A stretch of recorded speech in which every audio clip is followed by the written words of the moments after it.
Reporte 100. Pedro Tello Villagrán, analista financiero, está con nosotros esta mañana. Pedro, ¿cómo está? Buenos días. ¿Qué tal? Muy buenos días, agradezco esta oportunidad de diálogo. ¿Es un pacto, Pedro, como los que hicieron Miguel de la Madrid, Salinas y Zedillo? Creo que es un pacto similar a aquellos en la medida en la que sienta en la misma mesa, por fin, y creo que vale la pena subrayarlo, a empresarios y gobierno federal para decidir juntos qué hacer para tratar de contener, y quiero ser muy preciso, tratar de contener, no frenar, la inflación que tanto lacera el poder de compra de los ingresos de las familias cuyas amas de casa verdaderamente tienen que hacer malabares para poder garantizar un mínimo de bienestar a los integrantes del núcleo familiar. Así que eso es similar por cuanto a que representa una oportunidad de diálogo para consensuar una respuesta, pero no es similar a aquellos pactos porque entonces lo que se decidió fue congelar precios o establecer un tope a los precios, establecer también un tope a los salarios y toda una suerte de medidas adicionales que hoy están fuera de la mesa de negociación, lo que haría prácticamente incomparables ambas experiencias, pero al margen de ello, creo que lo importante es que gobierno y empresarios avancen en la misma dirección para tratar de contener el avance de la carestía. Es decir, ¿es más responsable económicamente hablando lo que está presentando el presidente López Obrador en este momento que lo que hicieron en su tiempo Salinas, Zedillo y Miguel de la Madrid? Son circunstancias totalmente distintas y creo que para poder comparar lo que se hace ahora respecto a lo que entonces se propuso y se llevó adelante, habría que establecer el comparativo de cómo estaba entonces y cómo está hoy la economía para poder evaluar en su justa dimensión el porqué de aquellas decisiones y el porqué de la decisión que hoy se toma. Yo creo que al margen de las comparaciones, y no creo que valga la pena finalmente establecer alguna suerte de calificación, lo que me importa más es señalar lo siguiente. A ver, estamos hablando de una canasta de 24 productos. Esos 24 productos en los últimos 12 meses, es decir, de la primera quincena del 2021 de abril a la primera quincena de abril del 2022, reportan un crecimiento en sus precios del orden del 17.7%, contra una inflación en México que para el mismo periodo es del orden del 7%. Es decir, hablamos de productos que han aumentado en su precio más del doble del aumento de la inflación. Hablamos de productos que forman parte al mismo tiempo de los artículos que cotidianamente se consumen en las familias mexicanas, sin importar si hablamos del norte, de las costas, del centro o del sureste. Y hablamos finalmente de productos en los que es absolutamente indispensable, diría yo, avanzar por la vía de un sacrificio colectivo de empresarios, pero también de autoridades, para tratar de contener el desgajamiento del poder adquisitivo de los ingresos que las amas de casa tratan de conservar día a día. Sí, ¿es sano para la economía esto que está planteando el presidente? Por supuesto que sí. Sí. Y quiero ser muy preciso en este sentido.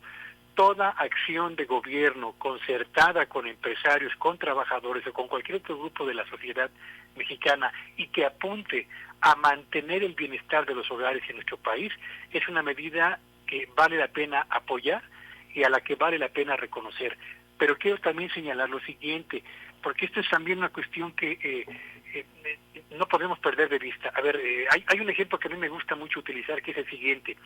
A veces, cuando nos ocupamos de observar un árbol, nos olvidamos de observar el bosque.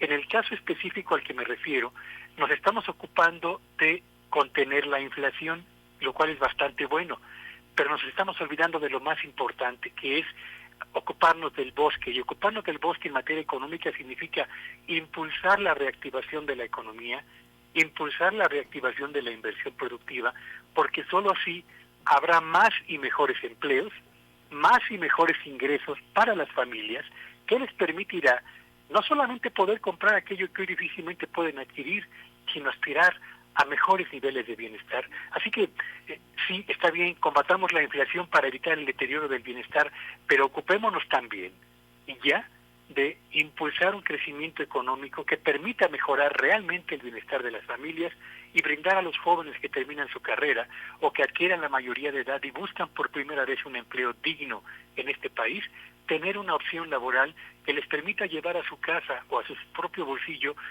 recursos que les permitan contar con un mejor nivel de bienestar. Sí, en esta mesa que el presidente, bueno, ya se está negociando con empresarios, con productores, con trabajadores, ¿qué debe poner cada uno? Es decir, en este acuerdo para contener la inflación, en este acuerdo para que haya 24 productos y frenar el aumento de precios en 24 productos, ¿qué deben poner los empresarios? ¿Qué deben poner los productores? ¿Qué deben poner los trabajadores? ¿Y qué debe poner el gobierno, Pedro Tello?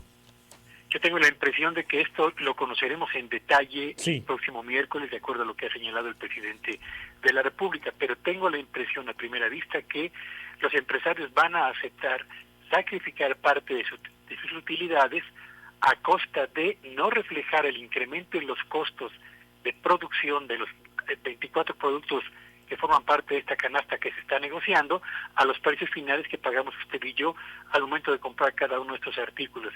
Creo que el gobierno lo que tendría que poner es a lo mejor apoyos fiscales a las empresas que participen en este esfuerzo para contener la inflación, a efecto de compensar por esa vía lo que van a sacrificar en materia de ingresos.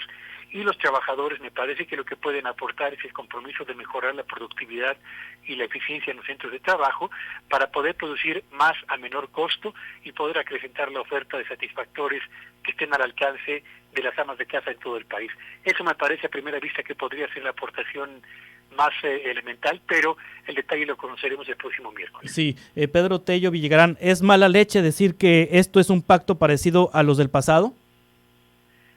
Yo creo que es una comparación razonablemente aceptable, sí, pero no es del todo certera por cuanto a lo que fueron aquellos pactos respecto al que ahora ocurre.